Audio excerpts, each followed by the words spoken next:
the National Press Secretary for Bernie 2016. And this evening, I will also serve as your MC. Is that okay? Well, good. Well, we are very excited that so many of you have come out this evening to hear from Senator Sanders. He's excited that you're here. I'm excited that you're here. But there's a couple other things I want to ask you to do. Is that okay? Can I ask you some questions? Can I give you some homework?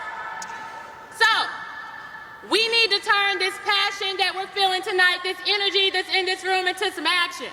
So one, I want to ask you all to give yourselves a round of applause for being here tonight. Yes. Number two, I encourage you all to go to our website, www.berniesanders.com, and sign up to volunteer. Sign up to host a house party. Sign up to get our updates. Donate. Donate. So you can get actively involved in this campaign. You can also text Bernie to 82623 for all my mobile users out there to get real-time updates about the campaign. I see you, to get real-time updates, to also sign up and stay involved. You can also follow us on Twitter at Bernie Sanders. So can y'all do that for me? Are we going to get engaged and involved? Okay. Well, before we bring out the man of the hour, first we have some speakers tonight that are very excited to speak with you. First, I would like you to welcome to the stage Ms. Erin McKee, who is the president of the South Carolina AFL-CIO. Give her a warm round of applause, ladies and gentlemen.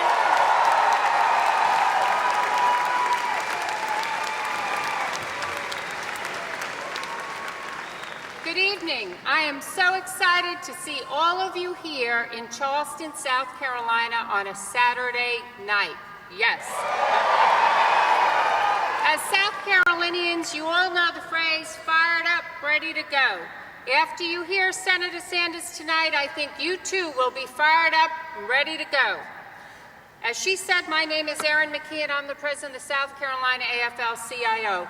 And part of my job is to encourage our members to come out, get involved in the political process, and listen to all the candidates, look at their voting records so they can make an informed decision. So why are we here? We're here because we feel the government is not working for the average person.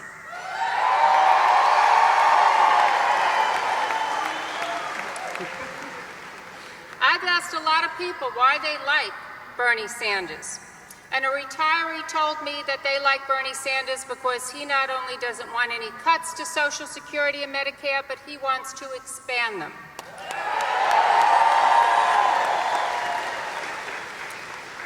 A steel worker I spoke to said that he supports Bernie Sanders because he is against bad trade agreements and has fought against the Trans-Pacific Partnership.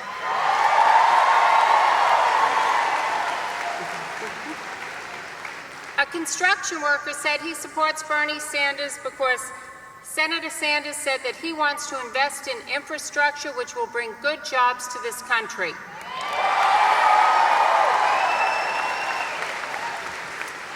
My son, a student of economics, said he supports Bernie Sanders because Wall Street has gambled away our hard-earned money, thus making the American dream impossible for his generation.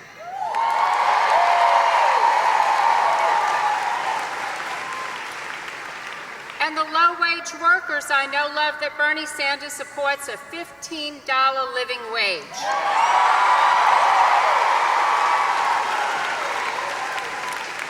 Everyone I spoke with loves the fact that Bernie Sanders has consistently held the same positions for decades, like his opposition to mass incarceration in this country.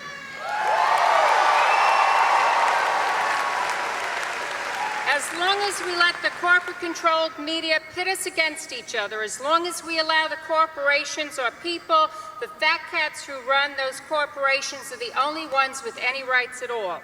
The 1% won't stop until they have all the money and all the power. The solidarity of working people in this room and across the country and a leader like Bernie Sanders can change that.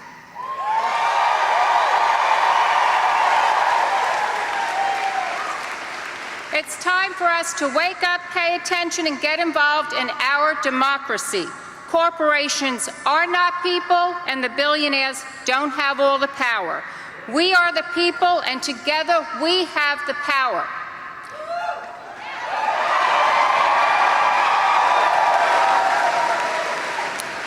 I heard Bernie Sanders say that he was doing this, one of the reasons is because he loves his children and his grandchildren. And I believe that Bernie Sanders is going to do the best for this country because he loves his children, he loves our children, and he loves every child in this country and wants to make it better.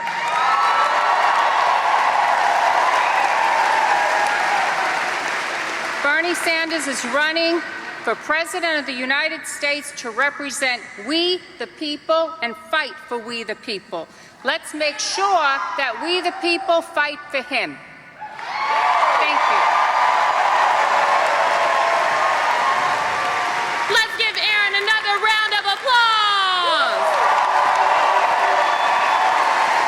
Next, I would like to welcome to the stage Mr. Tristan Fletcher. Tristan is a student at the College of Charleston. Give Tristan a huge round of applause.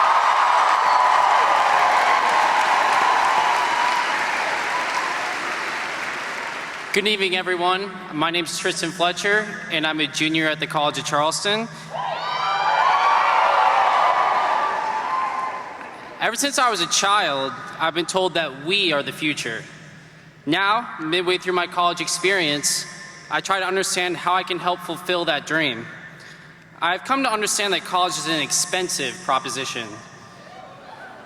From firsthand experience, I can say that it is difficult to achieve this goal without incurring excessive debt along the way.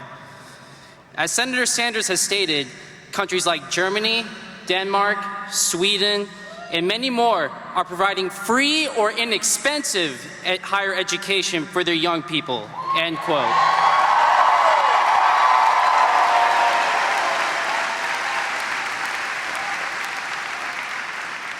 While we spend billions of dollars annually on never-ending wars, our youth continue to take on more and more debt trying to achieve success, and many give up. My family has incurred significant debt since I've gone to school, and as I think about graduate school, I realize that number could increase drastically. My cousin just completed medical school with over $250,000 in debt. Boo! And he hasn't even found his first job yet. College students all over America are saddled with high debt loads and high interest rates. And as Bernie says, enough is enough.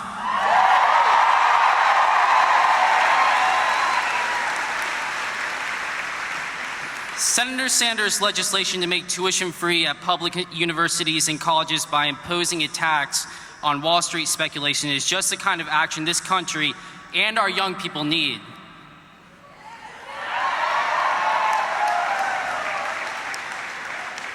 His education plan would be a huge investment in America's future with a payback that beats any promise from Wall Street.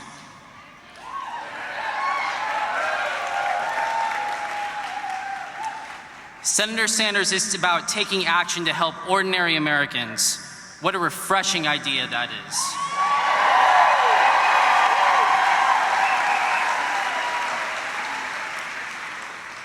I support Senator Sanders because he has a common sense agenda, including rebuilding or crumbling infrastructure, reversing climate change,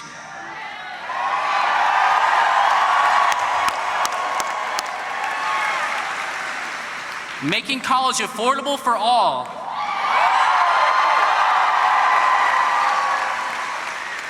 continuing the advances in affordable health care,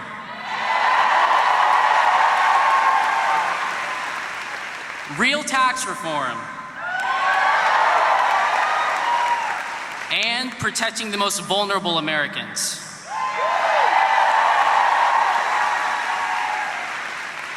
Ladies and gentlemen, please join me in making Bernie Sanders the next President of the United States.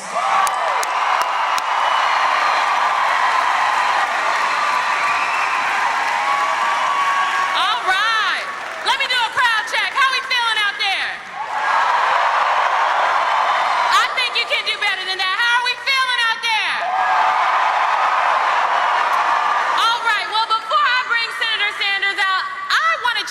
y'all for a second. You know, 3 weeks ago, America celebrated the 50th anniversary of the Voting Rights Act. Indeed, because, you know, the Voting Rights Act was the civil rights movement's landmark legislation. So 3 weeks ago, we acknowledged just how far we've come in this country. But the Supreme Court's 2013 decision gutting a key provision of the Voting Rights Act was a shameful step backwards. Today, we know our voting rights, as well as our family values, our quality of education, and Black lives are under attack. We know we still have work to do, and that we need people we trust leading this country to get the work done. We need people that are not afraid to speak truth about the injustices that are plaguing people of color and the plight of everyday, hard-working Americans. We need people who know the critical civil rights law which protected voters in places with a history of discrimination is as necessary today as it was during the Jim Crow era. People who know economic inequality and racial inequality are parallel issues and must be addressed simultaneously. People who are committed to reforming the juvenile justice and criminal justice systems, so we're not locking up a whole generation of people. But we are instead ending the disgrace that is the mass incarcerations of African Americans in this country. People who truly believe and are working to ensure every young person in this country has a shot at a quality and affordable education. People like Bernie Sanders. So, ladies and gentlemen, tonight we must commit ourselves to a multi-racial political revolution that fights for social justice, that fights for economic justice, and that fights for racial justice. Are you with me?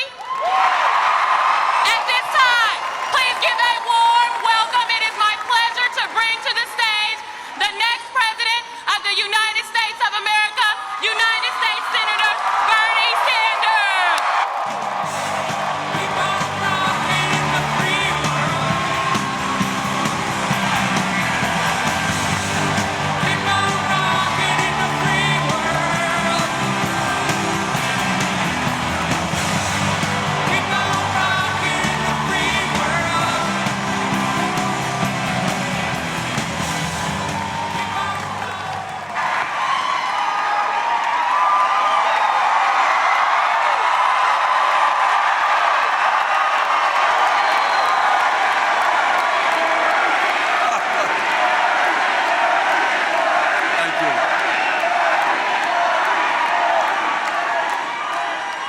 Let me thank Erin and Tristan and Simone for those beautiful introductions, and thank you, Charleston, for this turnout. And let me tell you, you are a loud crowd. Whoa. I think they're going to hear you in Burlington, Vermont. All right, let me get to the points. And what the point is this campaign is about bringing people together. Because when we bring the middle class and working class together, when we bring white and black and Hispanic, Native American, men and women, straight and gay, native born and immigrant,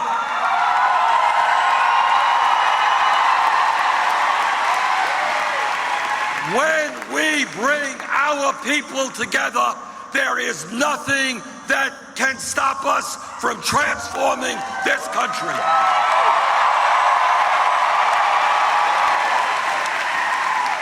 The American people are beginning to catch on to what's going on in this country. They are sick and tired of establishment politics, tired of establishment economics, and with the establishment media. The people of this country understand one major fundamental point, and that is corporate greed is destroying America.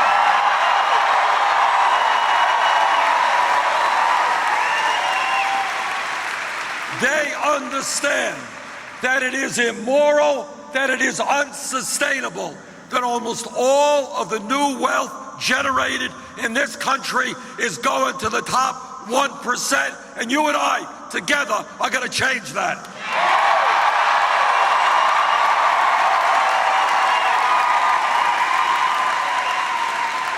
They understand that we have a corrupt political system. When billionaires are able to buy politicians, we are going to change that too.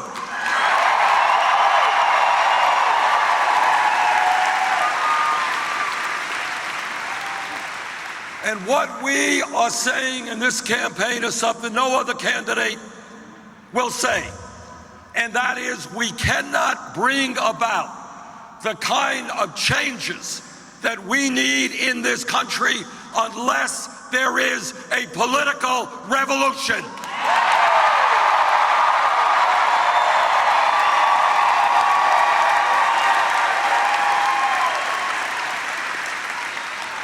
And what the American people are saying loudly and clearly is that this great country of ours, our government, belongs to all of us, not just a handful of billionaires.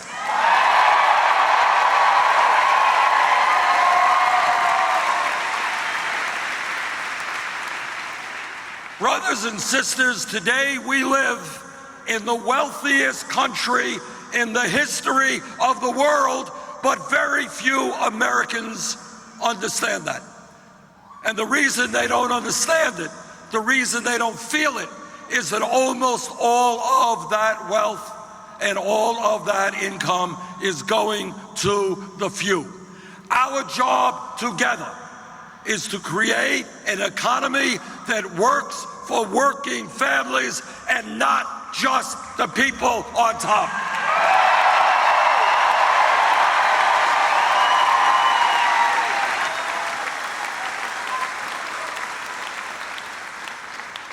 Our country today has more income and wealth inequality than any other major country on earth, and the gap between the very, very rich and everyone else is growing wider. We have more income and wealth inequality today than at any time since the 1920s. The issue of wealth and income inequality is the great moral issue of our time, the great economic issue of our time, the great political issue of our time, and together we are going to address it.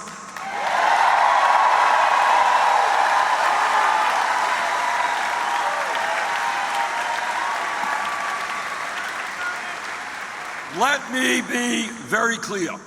There is something profoundly wrong when the top 1/10 of 1%, 1/10 of 1%, own almost as much wealth as the bottom 90%. There is something profoundly wrong when we have seen in recent years a proliferation of millionaires and billionaires while the average American works longer hours for lower wages, and we have the highest rate of childhood poverty of any major country on earth. That's wrong. There is something profoundly wrong when one family, the Walton family of Walmart, owns more wealth than the bottom 40% of the American people. We have had enough.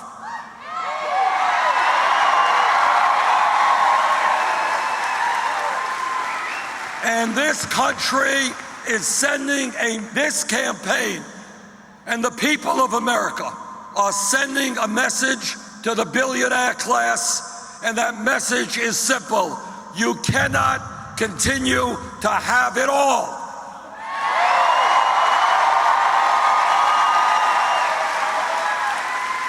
You are not.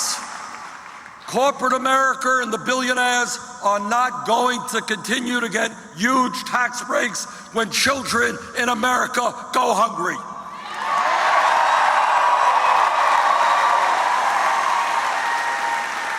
Corporate America and the billionaires are not going to continue to send our jobs to China and other countries when millions here desperately need good-paying jobs.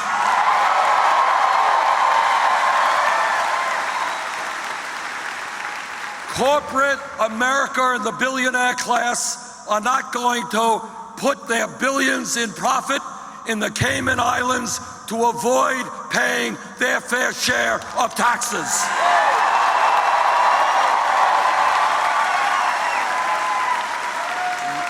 What we are saying loudly and clearly is corporate greed is going to end, and we are going to end it for them.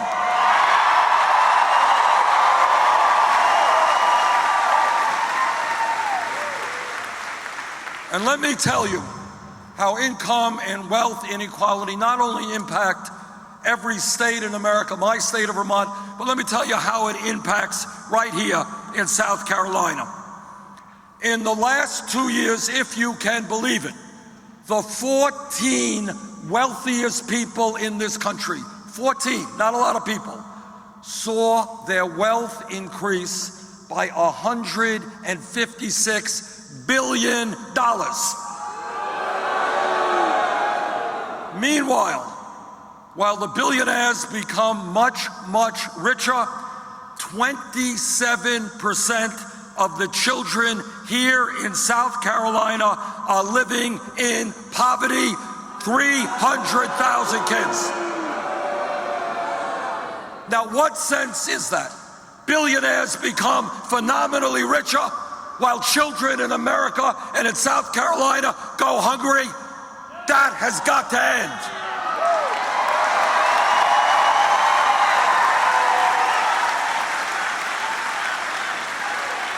And let me be very clear. Of those children living in poverty, 138,000 are black, 95,000 are white, 34,000 are Hispanic.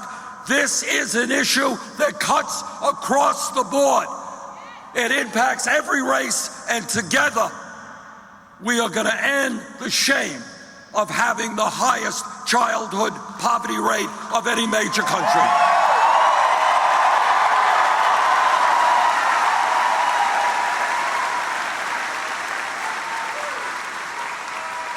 No country which is proud, no country which is great turns its back on its children.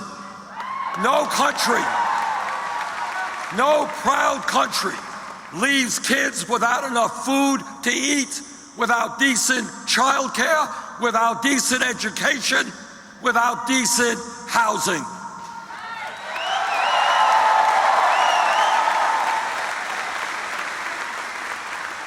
And when we talk about basic rights, about the needs of every one of us as human beings, let us talk about health care.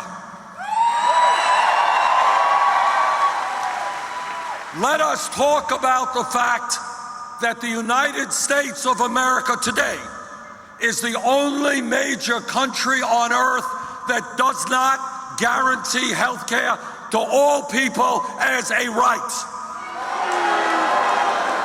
And that is why I believe in a Medicare for all single-payer program.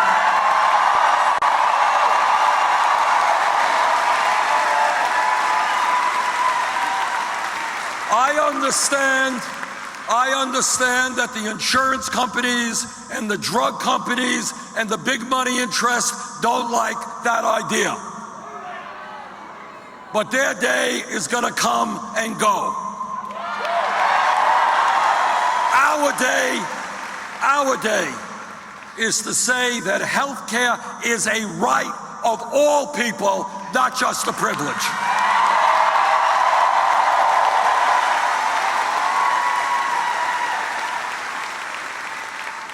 Now, I believe in a Medicare for All single-payer program. Unfortunately, my colleagues in Congress at this moment do not. But what we did a few years ago is we passed, as you know, the Affordable Care Act. Did the Affordable Care Act go as far as many of us would like it to go? The answer is no. But did it do a lot of good?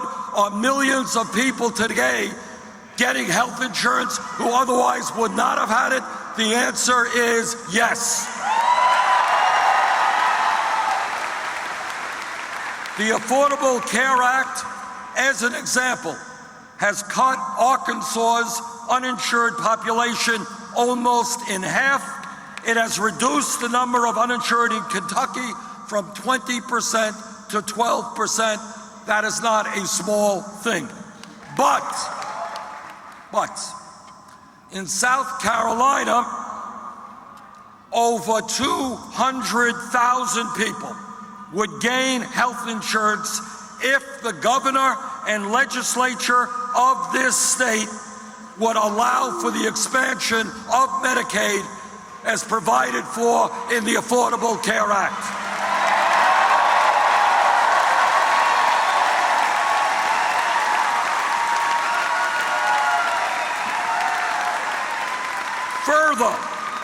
Further, the state would gain tens of thousands of decent paying jobs, and the federal government picks up almost all of the tab. It's a pretty good deal for South Carolina.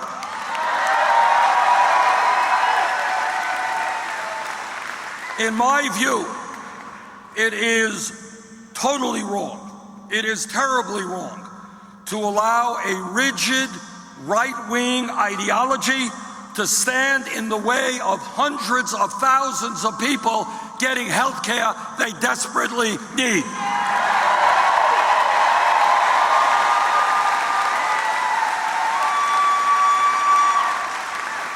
If the governor and legislature, and it's not just South Carolina, there are many other states doing exactly the same thing. And these are legislatures and governors who say, I don't like President Obama, we're not going to expand Medicaid. That is wrong. Legislatures and governors have got to get beyond their ideology and understand that if they do not expand Medicaid, hundreds and thousands of people will die who should not have died. That is wrong.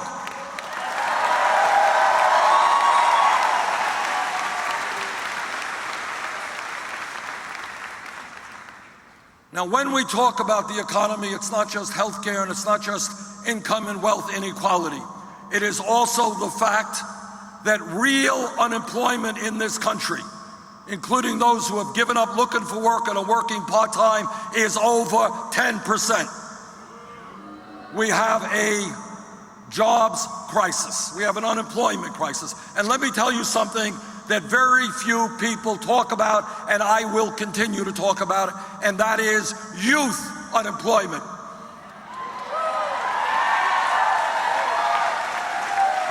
Last month, I asked the Economic Policy Institute to do a study for me.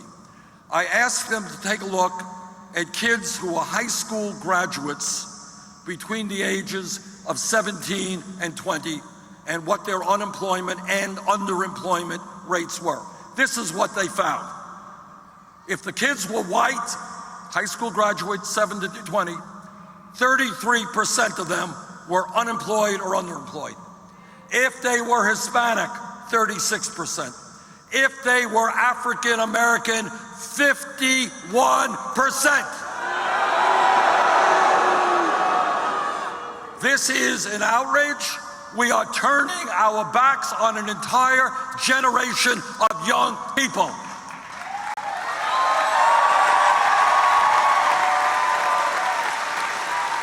And let me tell you something else. We have in America, shamefully, outrageously, more people in jail than any other country on earth. China, that's right. China, as you all know, is a country much, much larger than we are. China is a communist, authoritarian country. Pretty tough stuff over there. We have more people in jail than China. And let me tell you this also. If anybody here does not believe that there is a direct connection between 5.5 million young people in this country who have no jobs and who are not in school, if you think there is not a connection between that reality and the fact that so many of our young people are in jail, you would be sorely mistaken.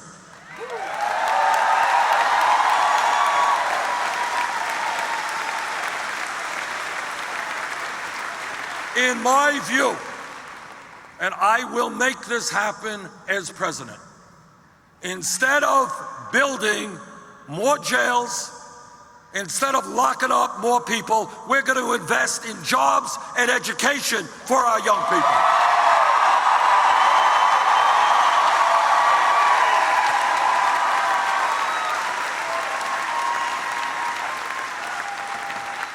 We do not want to live in a country which has more people in jail than any other country. We want to live in a nation which has the best educated population in the world.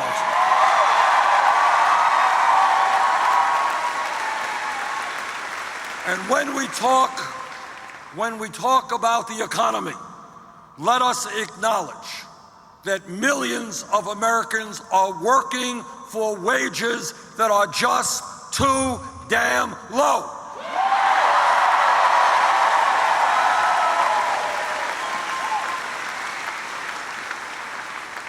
The federal minimum wage of $7.25 an hour is a starvation wage. We need to move toward a national living wage, $15 an hour over the next few years.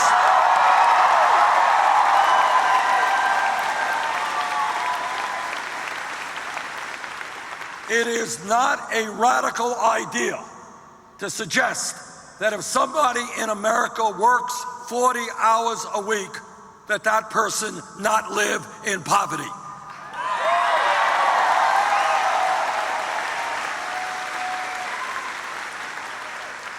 And when we talk about wages, let me ask all of the men who are here tonight to stand with women and fight for pay equity for women workers.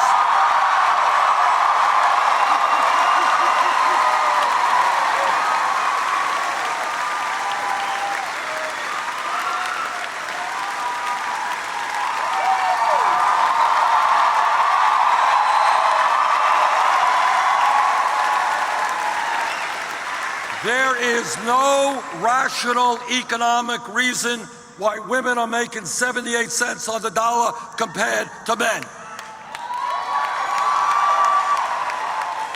All of you know, and I will never understand it as long as I live, how you have single moms all over this country trying to raise their kids. Frankly, I don't know how they do it.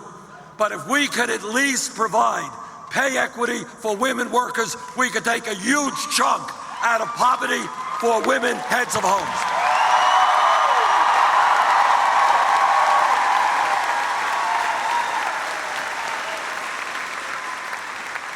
Now, I know that here in South Carolina, you got a lot of politicians coming through your state. And some of my Republican colleagues, oh, they're very big on family values. Oh, they just stay up nights worrying about families. But you know and I know what they mean by family values. What they mean by family values is that a woman should not be able to control her own body. I disagree.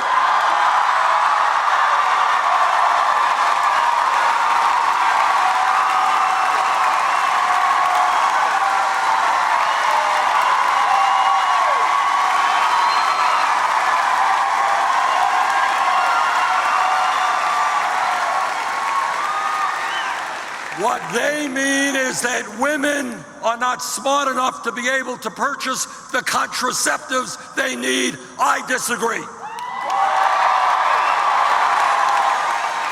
And let me tell you what else they mean. And it's a kind of an ugly thing. They believe that our brothers and sisters who are gay should not be able to get married or enjoy all of the benefits of American society. That I disagree with.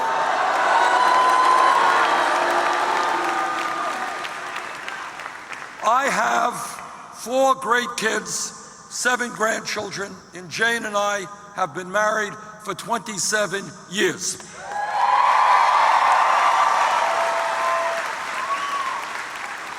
We believe in family values. We believe that we need to do everything that we can to strengthen families. But my sense of family values is very different than my Republican colleagues.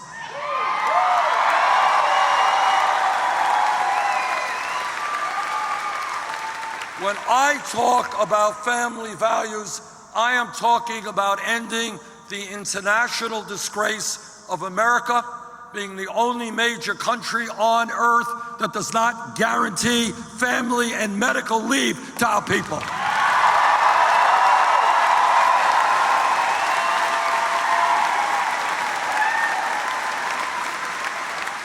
And let me tell you what I mean by that. Today in South Carolina, today in my state of Vermont, women are giving birth. And all of you who are parents understand what an unforgettable, momentous day that is when your baby comes into the world. And it's a pretty big day for the baby as well. But here's the story. In Vermont and in South Carolina, if that woman, that family have decent incomes, mom can stay home with that baby for weeks and months, get to know and love and nourish that baby in the most important time of that baby's life.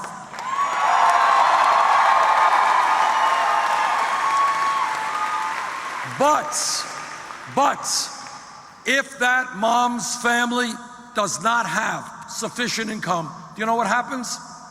That baby is separated from mom because mom has to go back to work in 5 days or 10 days.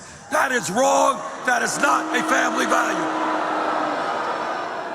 And that is why I will fight to make sure that every family in America gets 3 months of paid family and medical leave.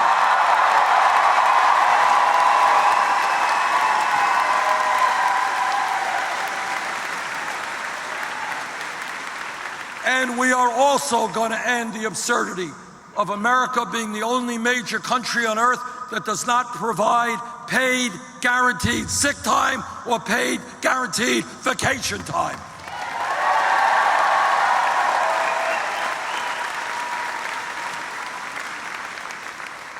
If real unemployment in America is over 10%, if youth unemployment is 30, 40, 50%, it is clear to me that the United States government must develop a major federal jobs program to put our people back to work.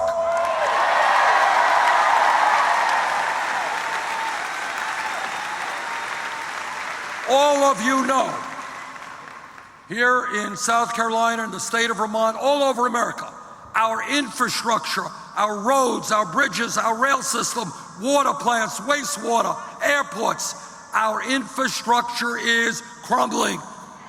I have proposed a $1 trillion investment. Let us rebuild our infrastructure, put 13 million people back to work.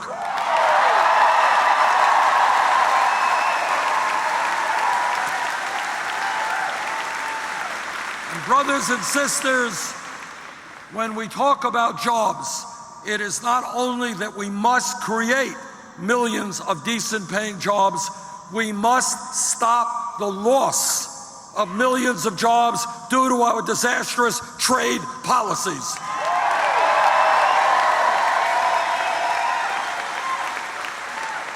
South Carolina has been hit by disastrous trade policies, so has Vermont, so have states all over America. You are looking at a United States Senator and a former congressman who voted against NAFTA, CAFTA, permanent normal trade relations with China.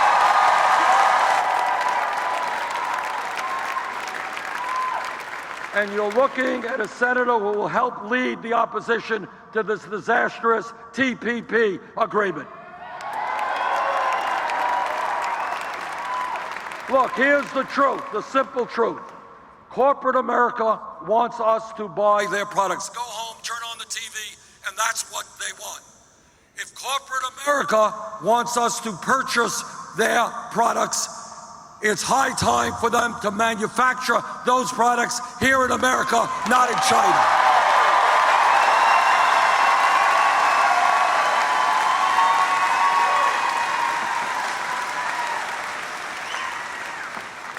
You know, people often ask me, and they say, Bernie, what is the most important issue? And it's impossible to say this is more important than that because all of them are so important. But I will tell you one issue that impacts every other issue. 5 years ago, as most of you know, by a 5-4 decision, the Supreme Court of the United States dealt poorly with the Citizens United case. And what the court said in their disastrous decision, this is what they said. They said to the wealthiest people in America, you already own much of America. You own the economy. Now we're going to give you the opportunity to purchase the United States government. And that is what they are trying to do right now.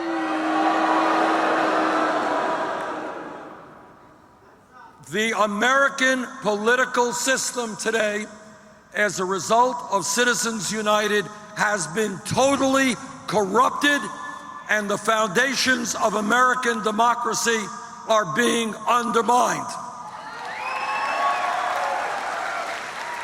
American democracy is not supposed to be about wealthy people buying elections and buying candidates. American democracy is supposed to be one person, one vote.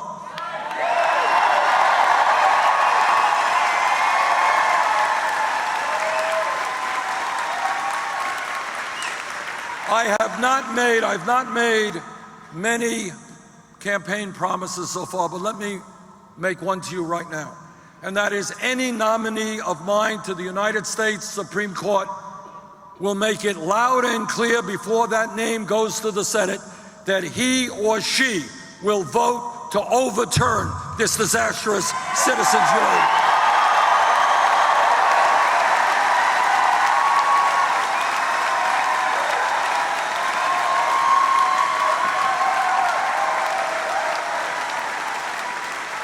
But we have got to go even further than that. What we need to do is create the most vibrant democracy in the world. I want to see this country have one of the highest voter turnouts, not one of the lowest. I want to see people in this room, I want to see people across America, regardless of their political views, conservative, moderate, progressive.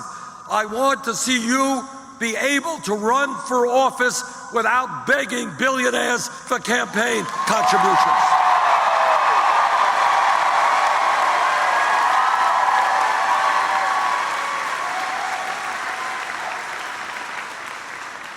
And when we talk about democracy, and when we talk about one person, one vote, together we are going to end this outrageous voter suppression that is taking place all over this country.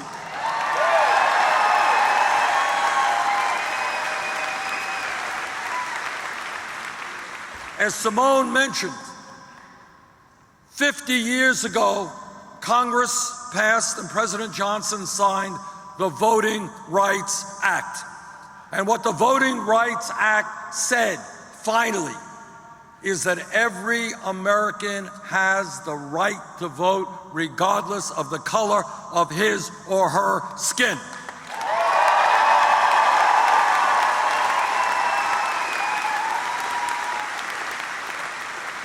But as Simone just reminded us, 2 years ago, the Supreme Court gutted one of the most important provisions of the Voting Rights Act.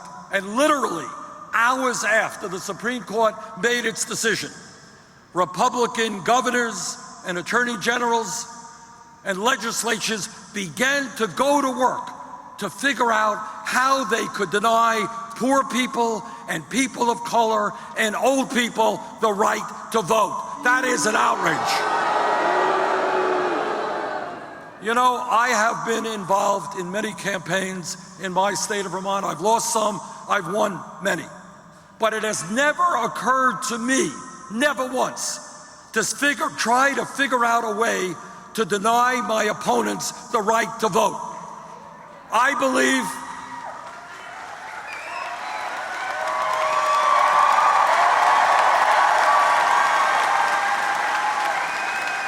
in America, you are supposed to win elections based on the strength of your ideas, not by keeping people from voting.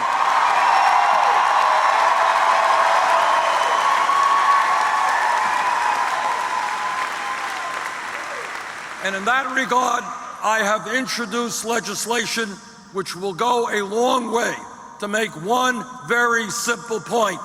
In America, if you are 18 years of age, you are registered to vote. End of discussion.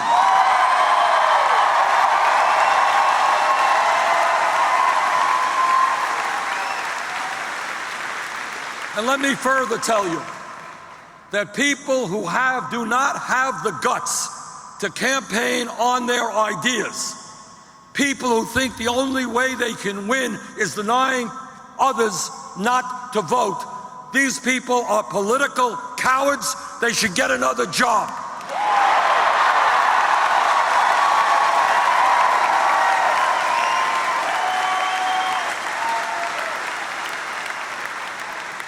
I think all of you know that in America today we are living in a very highly competitive global economy. And if our economy is to succeed now and in the future, we need the best educated workforce in the world.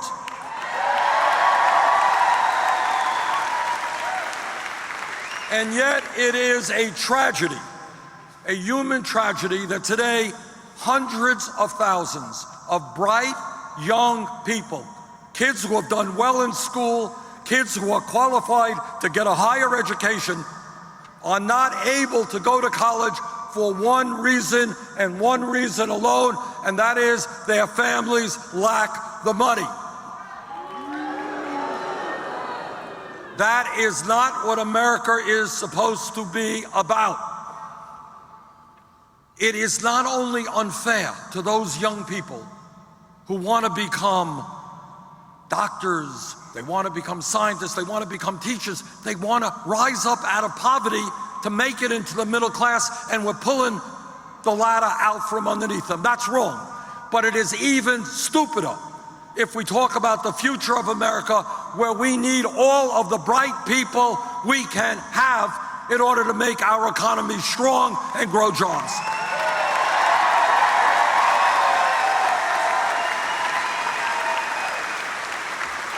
And that is why I have introduced legislation and will make it happen, if I'm elected president, to make every public college and university in America tuition free.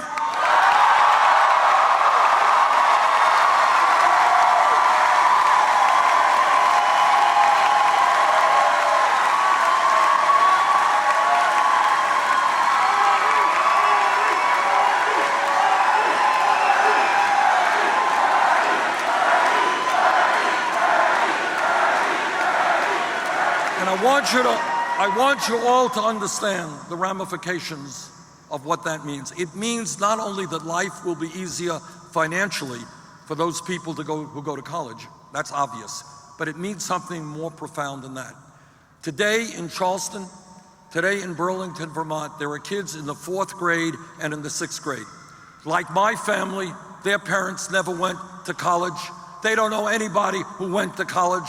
The idea of going to college is beyond their wildest expectations. I want those kids to know that if they do their homework, if they take school seriously, they will be able to go to college regardless of the income of their families.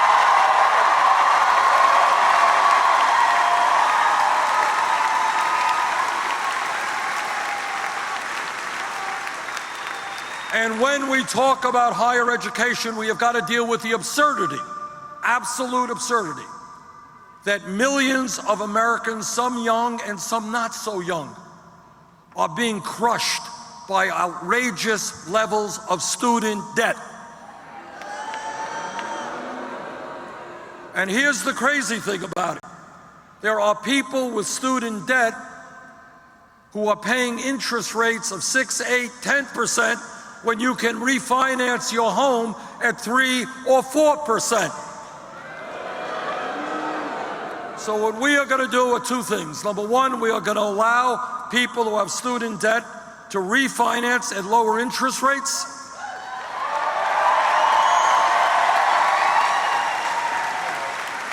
And second of all, we are going to get the United States government out of profiteering in student debt.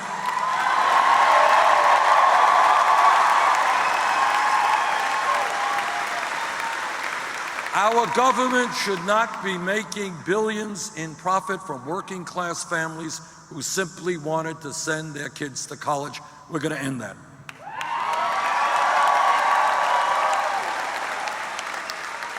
And when we talk about our responsibilities as human beings, as parents, as adults, there is nothing more than I can think of that's more important than making certain that we leave this planet to our children and grandchildren in a way that is habitable.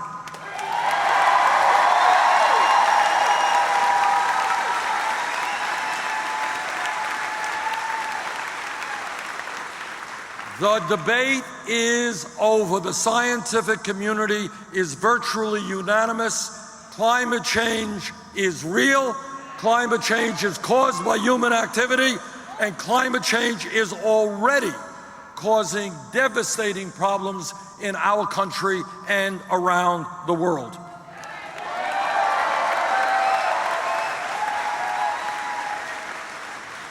And what the scientists tell us, and this is really serious stuff, is we have a small window of opportunity, basically a few years, to get our act together, to transform our energy system, or else by the end of this century, the planet Earth will be 5 to 10 degrees warmer. More drought, more flood, more extreme weather disturbances, more acidification of the ocean, more rising sea levels, and the CIA tells us there'll be more conflict around the world as people fight over limited natural resources. We have the moral responsibility to lead the world, to work with China and Russia and India, to lead the world in moving away from fossil fuel to energy efficiency and sustainable energy.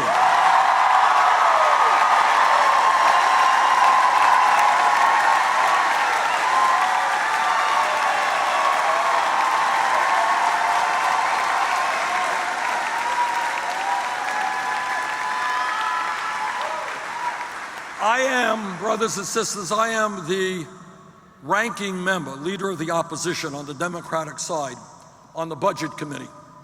And I want to speak for a moment about national priorities and about values. I want you to know that a number of months ago, the Republicans passed a budget in the Congress. They control the House and the Senate. And this is what their budget did. And I want everybody to South Carolina, including working class people who vote Republican, to know what was in that budget. What was in that budget is the repeal of the Affordable Care Act, massive cuts in Medicaid, the result, 27 million more Americans lose health insurance. And when you ask Republicans, as I do, tell me, what happens when 27 million Americans lose their health insurance, how many of them will die? How many of them will become much sicker? They have no answer. They don't care. And at a time when we're trying to make college education affordable, their response is to cut Pell Grants by $90 billion over a 10-year period. And when families in South Carolina and Vermont and all over this country are working longer hours for low wages, trying to put food on the table to feed their kids, their response, massive cuts in the food stamp program and other nutrition programs. And you want to hear what they did to add insult to injury? While cutting health care and education and nutrition, they found the time to provide $250 billion in tax breaks to the wealthiest 0.2%. Now, I could understand if somebody was a greedy billionaire, a multimillionaire, maybe they think that's a good idea. But I do not understand how any working class or middle class Republican could support an agenda like that.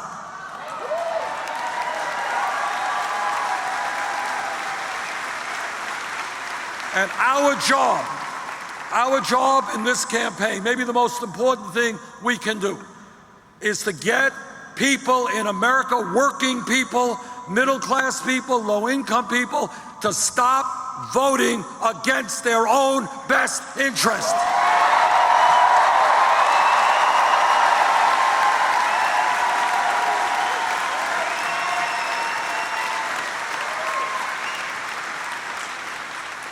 Now, my Republican colleagues, in addition, want to make cuts in Social Security, and they want to cut veterans programs. So let me tell them that not only are we not going to cut Social Security, we're going to expand Social Security benefits.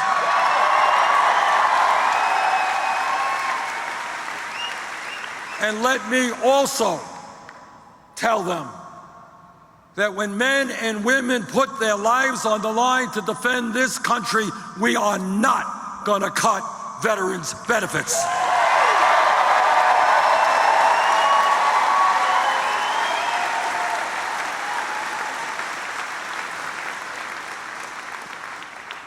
And when we talk about making our country the kind of country we know that it can be, we must be very clear that we are going to end institutional racism, and we are going to transform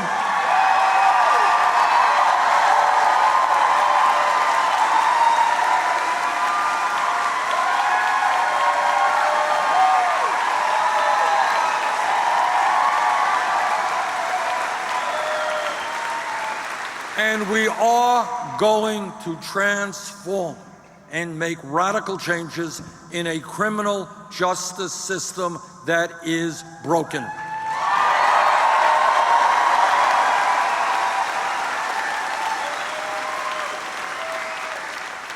Now, here is the good news, and then we'll get to the bad news, and then we'll get to what we're going to do about it.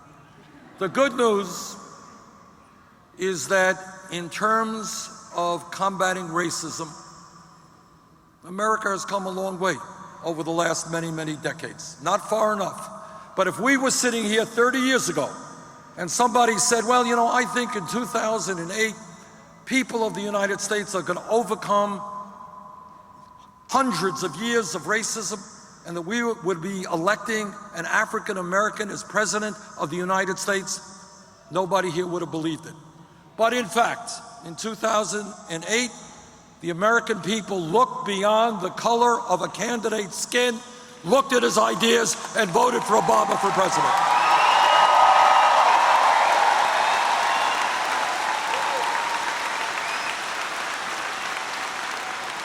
And we should be proud of that.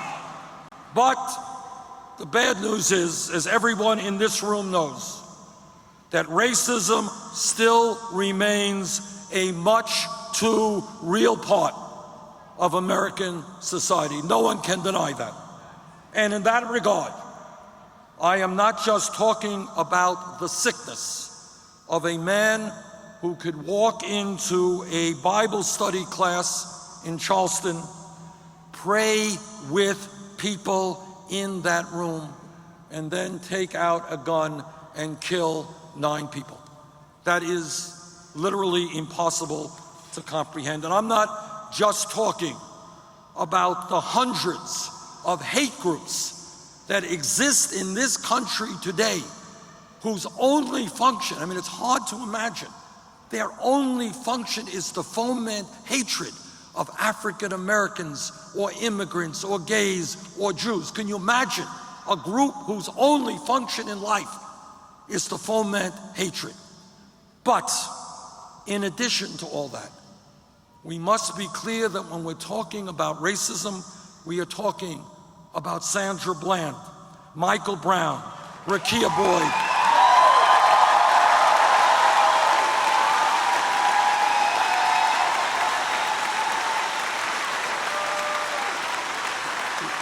we are talking about Eric Garner, we're talking about Walter Scott, Freddie Gray, and many others.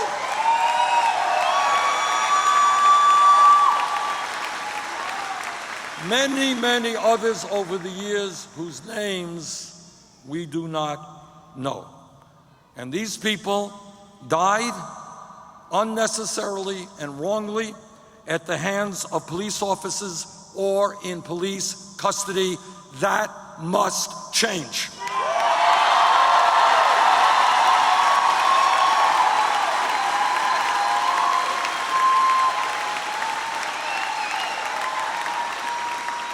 As President, elected President of the United States, let me be very clear, and that is nobody will fight harder to end institutional racism and to reform our broken criminal justice system.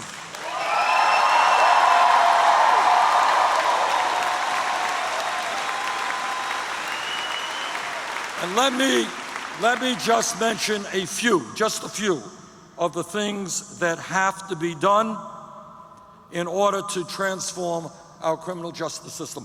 All of you, turn on the TV and we see local police departments heavily militarized, looking like invading armies.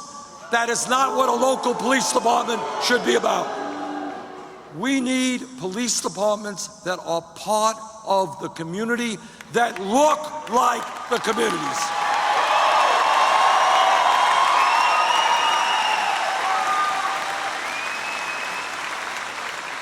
In my view, and I did some of this when I was mayor of Burlington, we need to move toward community policing, where police officers are known in the community, where people can say to them, there's a crack house down the street, where people trust the police, where police know and care for the people.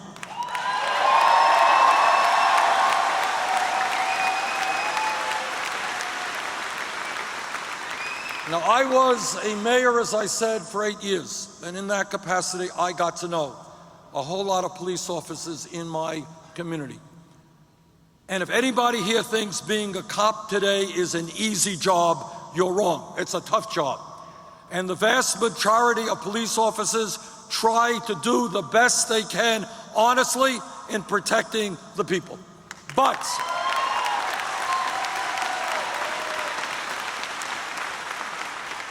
and by the way, many of these police officers are underpaid, they have crazy schedules, and live under enormous stress. That's the truth. But let us be clear that when a police officer, like any other public official, breaks the law, that police officer must be held accountable.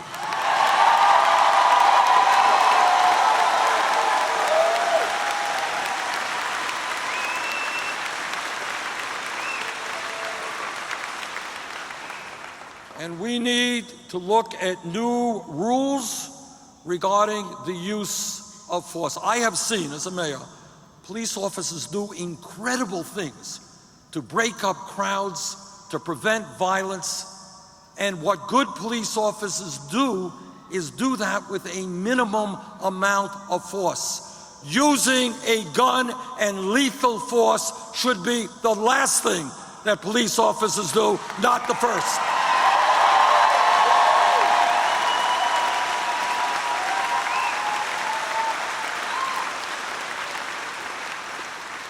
Too many Americans are in jail for non-violent crimes.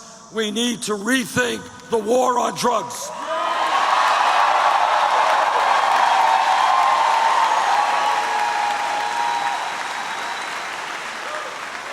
I find it really remarkable that a young person smoking marijuana can get a criminal record, but the crooks on Wall Street who destroyed our economy have no criminal record.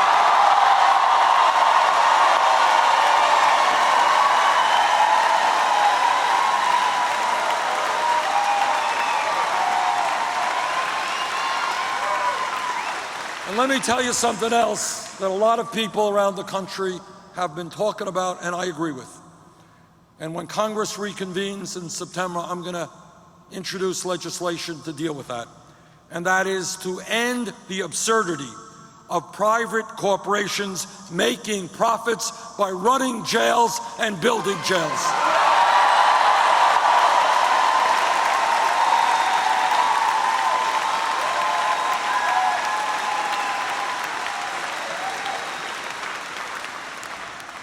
Companies should not be making money by locking up people. That is just not acceptable.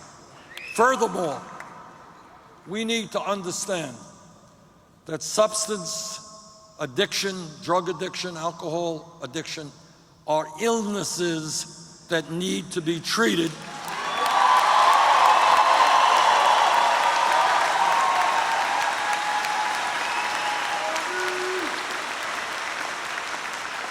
Which is why we must invest in drug courts and medical and mental health intervention.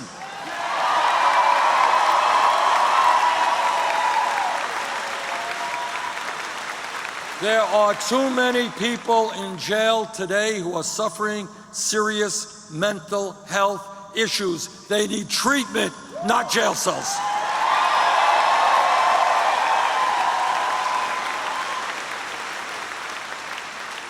Furthermore, we have a disastrous record in this country of providing a path back to civil life for those people who are in jail. If somebody is in jail and they serve time and they get out of jail and they have no education, they have no jobs, they have no money, they have no housing, guess what's going to happen? They're going to associate with exactly the same people that got them in jail in the first place, and they'll end up back in jail. Makes no sense.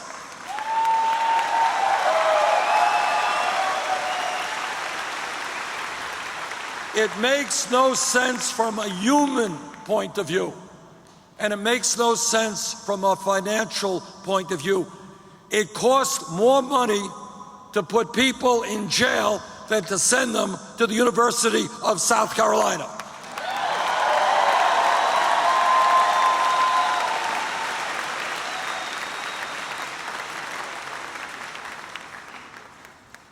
Let me conclude by making just a few points. All of you are aware, you wouldn't be here tonight if you weren't, that we live in a nation in which a handful of very, very wealthy people have extraordinary power over our economy and our political life and the media. That's the reality. It can't be denied. They are very, very powerful, and many of them are extremely greedy. For the life of me, I will never understand how a family like the Koch brothers, worth $85 billion, apparently think that is not enough money. They need more and more, and they're willing to step over the children, the elderly, the sick and the poor in order to become even richer. I will never understand that kind of greed. Yes, they have the money. Yes, they have the power. But there is something that they don't have. We have the people. And when we stand together,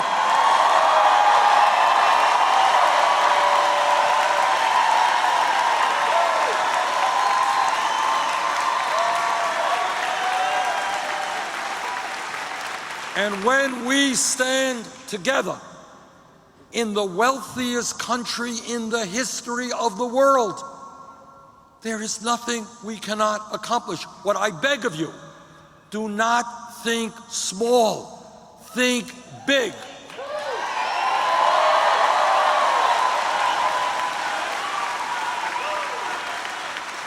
Think of the America that we can create. We can.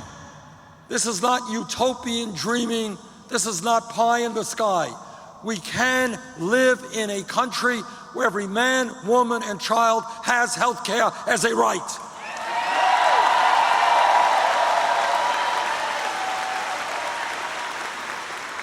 We can live in a country where when mom and dad go to work, they know that their kids are going to get the best child care in the world.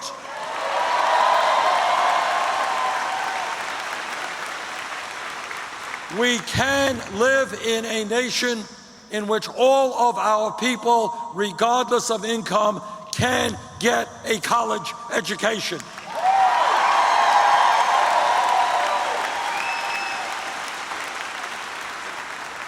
We can live in a nation in which we protect the most vulnerable people, including our seniors. Seniors in America should not have to choose between medicine and food.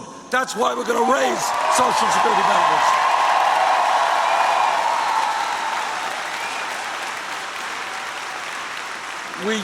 We can live in a nation in which the men and women who put their lives on the line to defend us get the health care and all of the benefits that they deserve.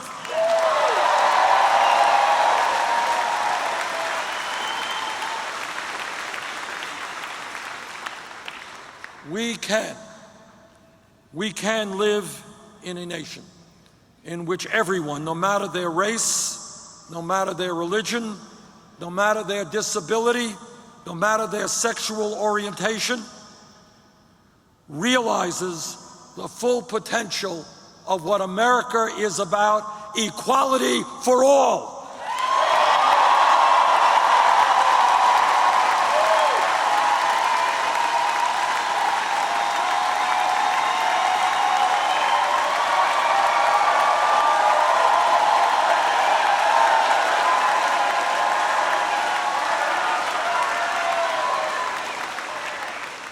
What I am asking of you is something that other candidates don't ask. And that is not just to help me win here in South Carolina and to help me win the election. That I am asking. But I'm asking something much more. I'm asking you to become part of a political revolution. I am asking you to be with me the day after the election, not just before the election.